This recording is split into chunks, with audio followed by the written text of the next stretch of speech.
I was flying home from a business trip, tired but glad to be heading back. The flight was a short domestic one, just under 3 hours. I had an economy class ticket and was seated in 22B, the middle seat, squeezed between a window-loving tourist and a grumpy businessman, who was already tapping away on his laptop. Before takeoff, I noticed an empty row just a few seats ahead. The flight wasn't full, and I thought maybe if I asked nicely, I could switch once the doors were closed. Stretching out would have been a blessing after 2 weeks of long meetings. So I waited until the seatbelt sign dimmed and approached the flight. Attendant, a middle-aged woman with tightly tied blonde hair and a forced smile. I politely asked, "Excuse me, would it be okay if I moved up to that empty row?" She looked me up and down, not just casually, but like she was assessing whether I belonged there.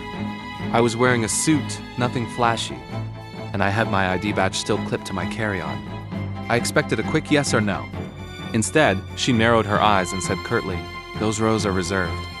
Please return to your seat." Reserved? I glanced back. There were no markers, no passengers. I understand, but there's no one there. Her smile disappeared completely. "Sir, I'm going to need you to sit down now. Do you understand?" It wasn't the words. It was her tone, cold, clipped, and loud enough for a few rows to turn their heads. I could feel my cheeks flush, not from embarrassment, but from anger. I sat back down, trying to brush it off.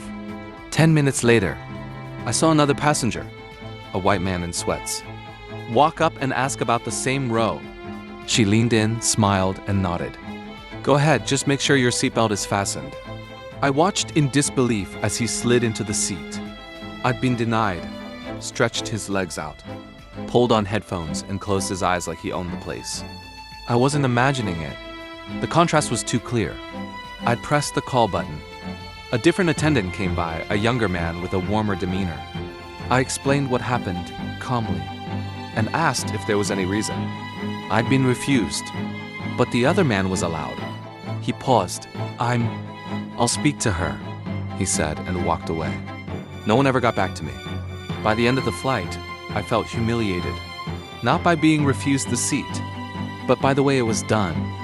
I reported the incident to the airline, but weeks passed and the response I got was a generic apology for any inconvenience. That flight was a reminder that sometimes discrimination doesn't come with slurs or shouting.